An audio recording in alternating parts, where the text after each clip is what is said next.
Your Crisis Coach with Scott H. Silverman and Fred Carroll.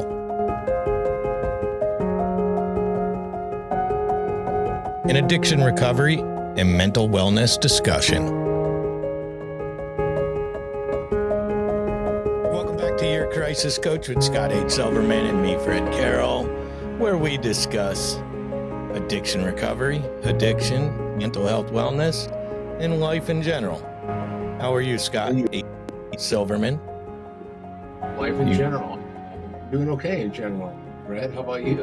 I'm doing great. I'm doing fantastic. I had a great show yesterday on my other show with DUDE in the Henhouse, talking to some women who have survived unfortunate events of domestic abuse and survived some amazing, statistically should not have survived. Let's put it that way. I mean, one of them I was talking to, her name's Nicole Beverly. She has a movie coming out called Finding Nicole about her story. It's that dramatic. And this woman really went through a hellish time where her ex-husband, 5 years after the divorce, is trying to hire people from jail to kill her. She's had her name marked to die by seven different people have been hired to kill her from jail. So That'd be an interesting story to see what it is that he perceived she did to cause that kind of anguish for him to want to do that kind of harm to somebody else. But the batterers can be some really out there individuals who are obsessed with it. By the way, if we need a great family law attorney, I know one. Yeah, your daughter, right? Yeah. Right. She's got her own practice going now, and I'm sure she'd love to do this. Did you always know she would be a lawyer? No, that was never in anybody's mind. No? Never. It's amazing.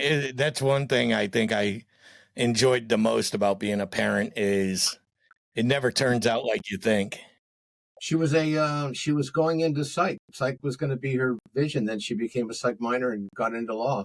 And she went to Santa Cruz, and then she went to law school back in New York because she really wanted to try to get as much education, that she could in a kind of a smaller college. So, yeah, it's great. She loves it. Yeah, it's great. If you're the right kind of law, it's great. It depends what I couldn't imagine being like a defense lawyer type where your client clearly did this and your only job is to make sure the penalty is less, or you know what I mean? They clearly know so much. I couldn't live with myself. Takes a certain person. And whenever I remember over the years when she's been doing it now 10 years, when someone would say, "So what do you do?" And she'd say, "Oh my God, isn't that a tough part of law?" And it is. It's a very difficult part of law. It's most people go like defense or criminal or corporate or accounting or forensic or patent, or some sort of business law. It's complicated, and it's usually pretty brutal with what happens with families that get disenfranchised. And but the majority of them, there's somebody anesthetizing themselves, coming back to what we talk about, or abusing themselves, which in turn abuses the other person. So it's kind of interesting when you start to take inventories of what is it that's causing negative impacts on our community. Where's the untreated trauma? Where's it going and growing? Where are the gaps in happiness and within people? What's missing? Yeah, and very similar to what we talk about, abuse, domestic abuse, especially towards women, not only towards women, but especially towards women predominantly, is very much like addiction and mental health. There's mental health involved in that, yes, but the legislation protects the criminal much more than it protects the person being injured or hurt. And for one example is, in her specific state, which I believe was Michigan, if you abuse an animal, it's an automatic felony. But it takes 3 arrests to be a felony on a woman. Yeah, I know. And she did mention I asked her which state does it right. And her only answer was the one closest to doing it right is North Dakota. I think it was Montana. I'm sorry, Montana.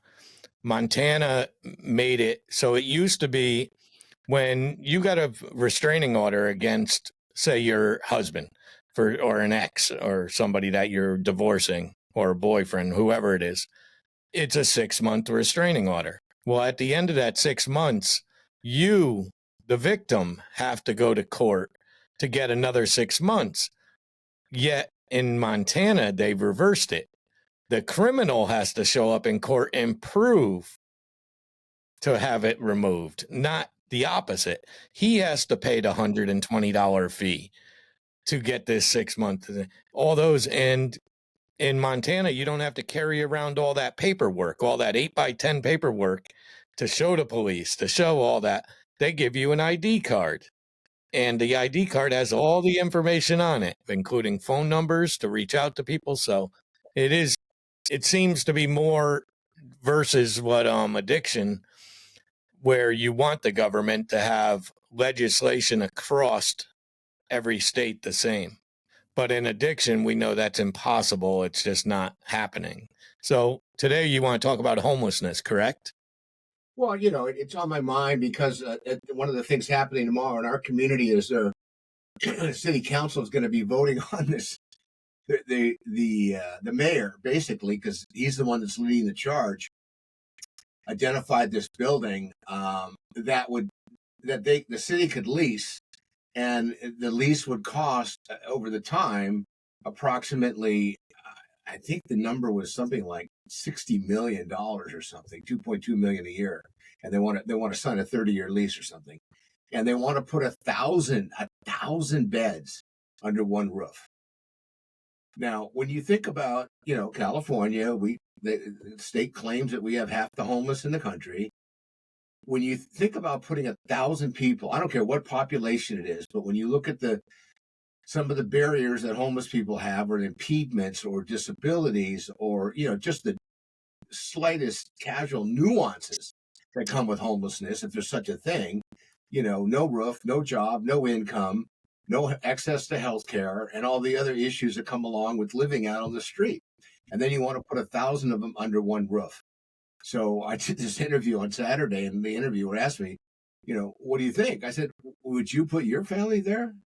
Would you, even somebody you don't like, would you put them in an environment like that, even if it's structured and it has to be, obviously, and there are rules and regulations, and there are curfews, but most people who live on the street, who go into shelters, they're only there for extreme reasons, like climate issues, which is rare in San Diego, major rains, some flooding we've had, or just totally been abused in the street, and they just need to be someplace, for a couple of nights. They don't want the rules. So, and then you think about putting 1,000 people in one little footprint, it's just insane. So it's top of my mind right now. And, as an old homeless provider, I've watched homelessness grow, and it's grown another 30% in the state over the last 3 years. And the governor just stated that, we've spent nearly $26 billion over the last 5 years, and homelessness is worse than it's ever been. The level of entitlement's worse than it's ever been. The enabling's worse than it's ever been. And just recently, I don't know if you've read, I'll be talking about it this week in the media, moving from San Diego to San Francisco, there's been this MAP, Managed Alcohol Program, MAP it's called, run by the county. Have you heard about this yet? I haven't. If you're in their program, they give you beer and or vodka dosed out throughout the day. Yeah, that's enabling in its fullest. Yeah, it doesn't sound. It's gone on for 4 years. I've never heard of it. I mean, clearly they found a way to stay out of the press. And I think what was happening is they needed additional funding. And the funding, by the way, I don't believe it covers anything other than that program, meaning it's not a residential program. I've been trying for a week to get through to somebody, but and I finally got through to somebody. They go, well, you have to talk to our communications coordinator for the county. Well, what that means is obviously they're getting a lot of flack and they're trying to evaluate whether they want to expand it or not.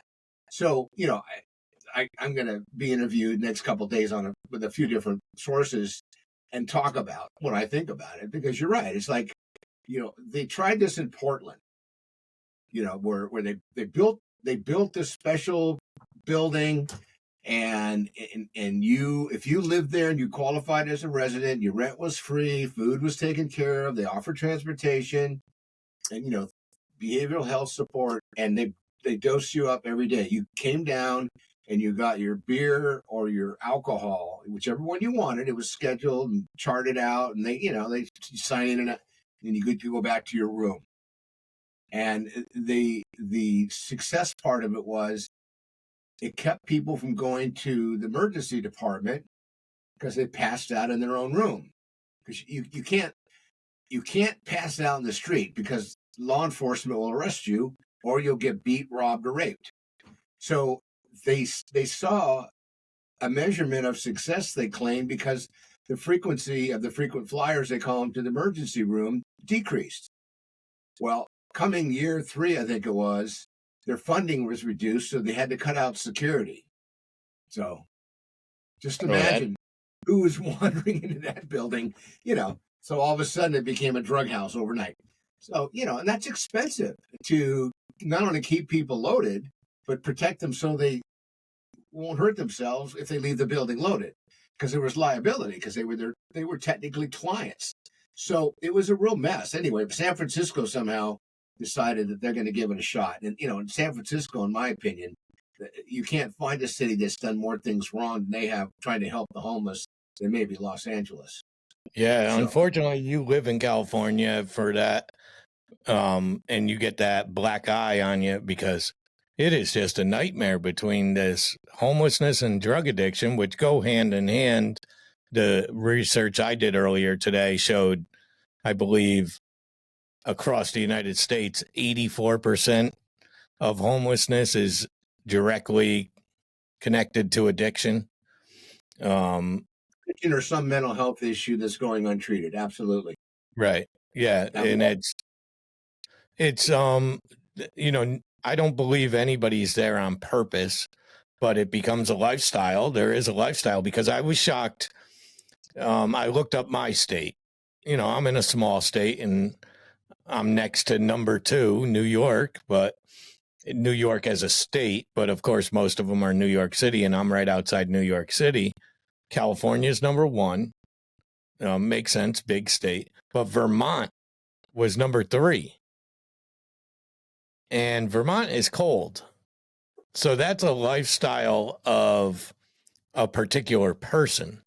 You have to be a particular person to, it almost sounds like camping, because Vermont is a lot of trees, a lot of snow, ice. It's not rare for them to get snow now. And that's not far from me, Vermont. I'm probably within 5-6 hours of Vermont. Right. But I was shocked by that. I didn't know. I never understood. I remember as a young kid, I used to see a homeless person. And of course, I got spoon-fed by the parents of them being a bad person. That was the easy parent answer was, oh, don't go near them, they're bad. Simplified. Yeah, very wrong. We know that they're still human beings. We know that now. But as a child, I didn't. And my thought process and the way my analytical mind works was, well, why don't they just start walking to Florida? If you're going to live on the streets, you might as well live where it's warm, where you can sleep at night. And that's just a child's mind thinking that. But I never was thinking of them. You can't go into the middle of nowhere. You can't get any money and you can't get any help. At least New York City, LA, San Francisco, these major cities, even if 90 out of 100 people say no, those 10 are going to give you $20 a day, and that's enough to get a meal. That's enough to get, without getting your alcohol and stuff, it's enough to feed yourself. And I just don't know we talk about it often, like solutions. I think we both are in agreement that housing has to come before help. We have to get them into the house, then provide them the help they need. You agree with that? Actually, no. And I believe housing's critical, but and there's a model. It's called the housing first model that they provide. By the way, I just moved my microphone. Does it sound better? Yep, much better. Yeah, it was kind of stuck behind my monitor. Sorry. Anyway, but and how? Yeah, because here's my philosophy when I ran my charity was you cannot get an address without a job, okay, and you can't get a job without an address.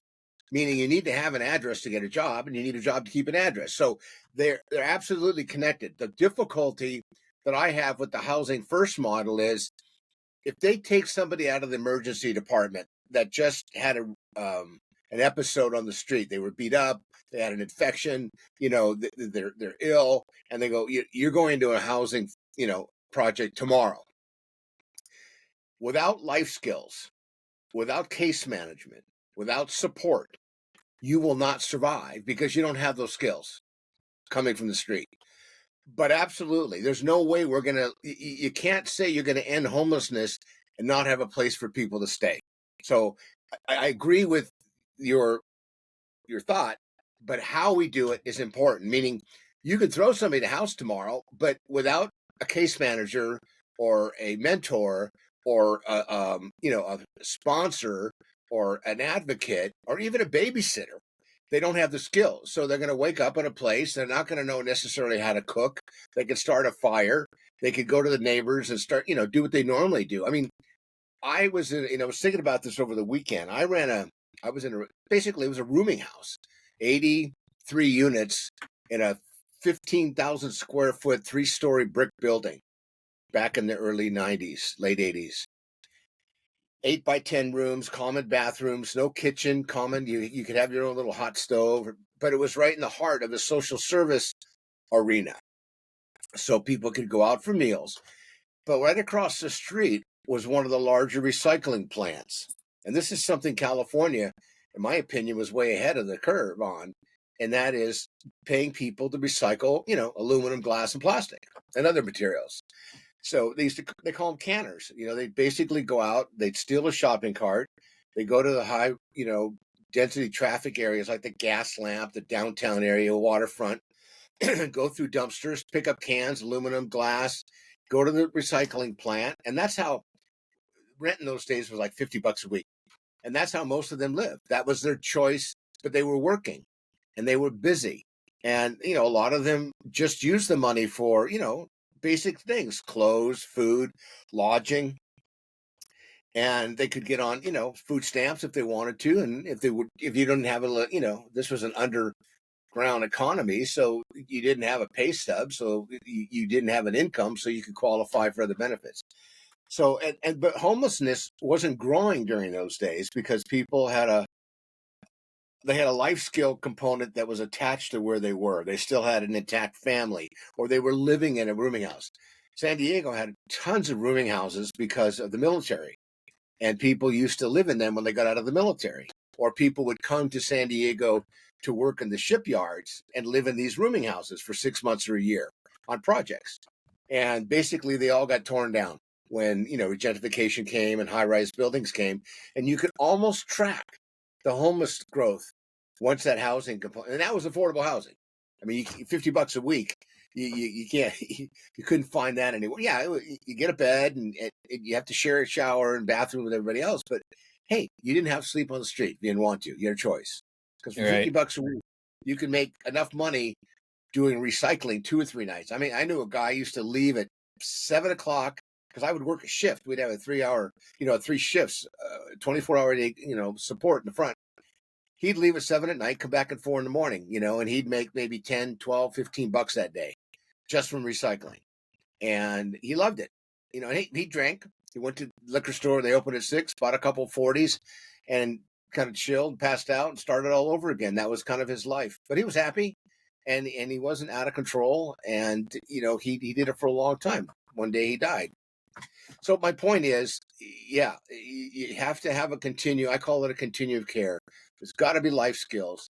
And I'd be willing to bet, I think there's 10,000 homeless people in San Diego. I'd be willing to bet you give me the right resources, I could put 3,000 of them to work within 6 months. Because they're able-bodied, they have survival skills, but no one is really engaging them as a human being. They're being treated now like a protected group, and they're being talked about as if they have an infection or they have a disease or they're suffering from things that normal people don't suffer from. But my attitude is, look, that's somebody's mother, brother, sister, aunt, uncle, grandpa, grandma, and we have to treat them differently. And one size doesn't fit all. So, in my opinion, California is absolutely not doing it right. $26 billion, 5 years. The problem's gotten 30% worse in the last 2 years, and they focused more on it in the last 2 years, which tells you the people that are trying to fix it are the wrong people in charge. Yeah, it sounds like they're throwing ideas against the wall, seeing what's going to stick and giving it a shot. By the time they realize it's not working, or 2 years down the road and $2 million, $20 million, $200 million out of funding and looking for more. There's got to be, with an economy, because I know California itself, I believe if was separate from the United States would be the fourth largest country in the United States, in the world, for money. We have 40 million people here in California. For income, I mean, for textiles and stuff like that. They produce so much things. There's got to be jobs out there. Now, affordability is an issue. Like you said, what used to be $50 a week is now $250 a week, if not more. It's actually more. It's interesting. I don't know if I shared this last couple of times we've spoken, but they just launched a new housing unit. Okay, they're going to develop, I think it's, 40 units. And to your point and my point about housing, it's going to cost $840,000 to build a 2-bedroom. $840,000, and it will be subsidized in perpetuity. So when you think about that, okay, how is that even close to even the vision of affordable? Now, San Diego, we're the 8th largest city, America's finest. We have oceans, mountains. Yeah, it's unique, but there's still land here. There's ways to do it, but people don't want to go 20 miles south because that's not where the wraparound services are. But 840,000, Fred, can you imagine that? And it'll be given to people that qualify, and 30% of their income will go towards housing. But if they're not generating an income, but they qualify for the low income housing, opportunity, and the developer is going to make a huge profit. The city will get property taxes, even if it's bundled into a nonprofit. So, and this is the way they're thinking. We're going to develop affordable housing. They're not really thinking. They're definitely not thinking about the homeless person. It's business first. No, shut up. That's what we call shut up development. We're going to shut everybody up by doing this complex at 840,000. And the average person won't have a car. It sounds like what you're talking about is similar to what we deal with prisons and stuff like that. You were saying where to put these homeless shelters, where to put these places. Everybody will say, oh yeah, it's a good idea, but not here. Don't put it in. Carlin had that joke. He said, everybody wants prisons, but not here. Not here. Yeah, NIMBYism, my backyard. Right. His theory was, though, if you're going to build a prison, you want it in your backyard. Because when they escape, where do they go? As far away from that as possible. They don't hang around. They go as far away as possible. So, but that's the same problem. Everybody, I think for the most, we could still say percentage-wise, people do care. But there's so many of them out there that this isn't their priority. There's so many different things you could focus. I do it. I'm guilty of this. I have way too many things on my plate, and I'm not focused on one singular thing. And I'm convinced at this age that I'd be more successful if I just got rid of everything else and focused on one, whether it was writing books, writing screenplays, shooting films, doing podcasts, working, being a parent, all those things. So I'm good at a lot of things, but I'm not great at anything. I'm just good at a lot of different things, which it's fine. I make plenty of money. I do support myself fine. But would I be a better author if I only wrote books and put away the movie dream and all that stuff? I don't know, but my mind doesn't work that way. And that's the way the world works. You know, like yesterday, I'm talking about domestic violence. That's another big problem. Well, I can't have my hand in domestic. I'd be at an event every day for something if I kept putting my hand out or giving my time to one cause. So I don't know where to go with it. Unfortunately, the homelessness, we've been talking about it now. I was looking at our old episodes. A lot of people don't realize, I guess, with your crisis coach, this is our fourth year doing podcasting. We did two other shows. We did Happy Hour with Scott H. Silverman, which was your personal one, and pretty much what this one is now. And we did Ending the Stigma for all this time. And I was looking through the files. We have, I think, 87 shows just sitting there. And we're going to start releasing those. I'm going to try to, I think going into next week, I'm going to try to reproduce, get the editing right and make sure everything sounds good and it's realistic. I don't want to be 4 years away talking about a problem that happened 4 years ago that's already been solved. But I'm going to go through them and maybe release them on Thursdays and as like a throwback Thursday, and just to try to increase our things. I'm really comfortable in assuring you, Fred, that in 4 years, the things that we talk about today, we'll be talking. Look, I know. on my interview today, when I was telling you, thinking about the rooming house, that was back in 1989. Is when a buddy of mine bought this building with the understanding we were going to use the residents to work construction. I wasn't even in the homeless business until 92. So, it was an opportunity that I ended up changing because you could see the need was so great. And after all these years of talking about it, and look, this is going to sound weird, but in some ways, I'm not burnt out. I'm frustrated with the opioid conversation because nobody wants to have it. You and I do, I think and they're getting ready to change the scheduling for marijuana to Schedule 3 drug. And I understand the logic is they don't want people to have to go to prison because they're using or possessing marijuana. Simultaneously, the federal government's looking to legalize it everywhere in the country. And nowhere in the conversations, just like with homelessness. I know a bunch of providers here in town that are still doing what they've always done. They don't even piss test people. They won't even test them when they're in these shelters because they don't think that's their role. But and how do you refer someone to a job who's inebriated? You're just going to kill that job interview and that relationship. It's over with. They're like, I'm not taking Scott's referrals. These people are all either under the influence, they're not dressed, they're not shaved, they haven't even showered yet. That's the life skill piece I was talking about earlier, that you give people those basic skills, show them how to do it. Guess what? I've never met a homeless person who said to me, I love sleeping in urine, I love filling out paperwork, and I can't wait to get back in a room full of 80 other men at night who I'm concerned would steal the smallest thing in my hip pocket. So we have to take a whole hard look at some of the things that we're working on. And at some point, it's like a tsunami. Once a tsunami hits, you can't just sit there and negotiate with the lifeguard. Keep that water out there. It's coming and you can't stop it. And we saw that with COVID, and no one anticipated that. That was on nobody's radar. So, well, opioid. I'm not tired either.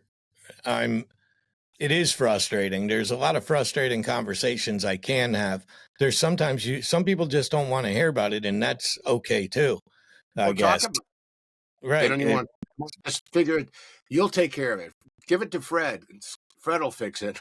Yeah. Well, it's just it's very confusing where even for someone like me who talks about it and has some knowledge about it, and I'm educated every week by you and by just doing research and stuff. You're in the game.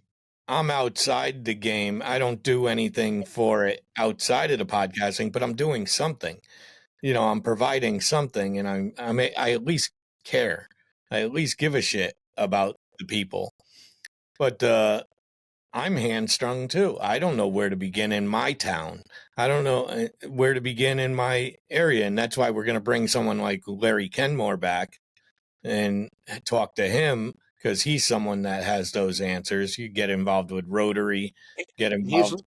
tell it, internationally and globally, like Rotary does with, they did with polio. They found a way to globally get it going and then address it, attack it, and basically almost eradicate it 100%, except in countries now where, they don't have the infrastructure or the resources to make sure that they're doing the right assessment. But the same philosophy of helping people, sitting them down, looking across the table, building a level of trust, doing an assessment, figuring out what next steps look like, realize that one size doesn't fit all. It's almost the same. Yeah. Just being a parent with a child. It's the same thing. You give them the most love you can. You feed them the right foods. You give them shelter, and you try to give them the resources, or at least provide options for them as best you can, and then support them on the journey. It's a family concept. So it shouldn't be that hard for people to understand, but I think a lot of times, and I blame, in some ways, the government. The government makes it sound like, we'll take care of you. Just vote for me and I'll take care of you. And they don't. And what happens is, then people forget how to do it. Like, look, I remember when you and I first started talking, you asked me every week, how do I help? And now you're at a point where, you're doing a variety of different things, and if you start giving out your phone number, you won't have time to do anything. Right. Yeah, that's part of my explanation earlier, was we don't know where to throw our hat or where to aim our attention to on a daily basis. But that's a good conversation. We had a good conversation. I like having the guests on. I like these moments also. Last week's guest, Garrett Biss, was very good. He had a lot of good ideas. Nice, positive military guy.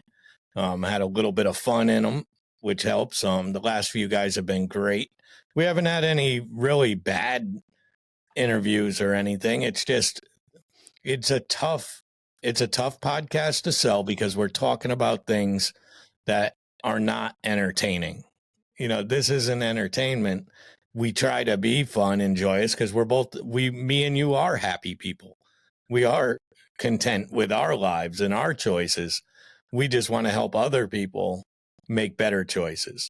So that's going to be it for Your Crisis Coach with Scott H. Silverman, the gray-haired gentleman over there, and me with the hat on, Fred, the good-looking one, I like to say, to help pump up my the young guy self-esteem and give me some positivity. But if you want to be on the show, reach out to us. You can contact us at yourcrisiscoachpodcast@gmail.com. All the links to connect to us are below. The best thing you can do, though, is talk about us, share, subscribe to our YouTube channel, Your Crisis Coach. Link is below. And that's going to be it. So that's it, Scott. What do you think? You think we did enough today? I think we did. Yeah, almost 41 minutes of raw, real love, caring, sharing, and how to move forward. Yep. Okay, everybody. So if no one has told you they love you today, we love you. And Scott and I will talk to you again next week. Goodbye, everyone.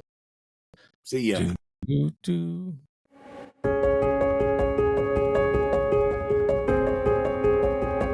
Your Crisis Coach with Scott H. Silverman and Fred Carroll.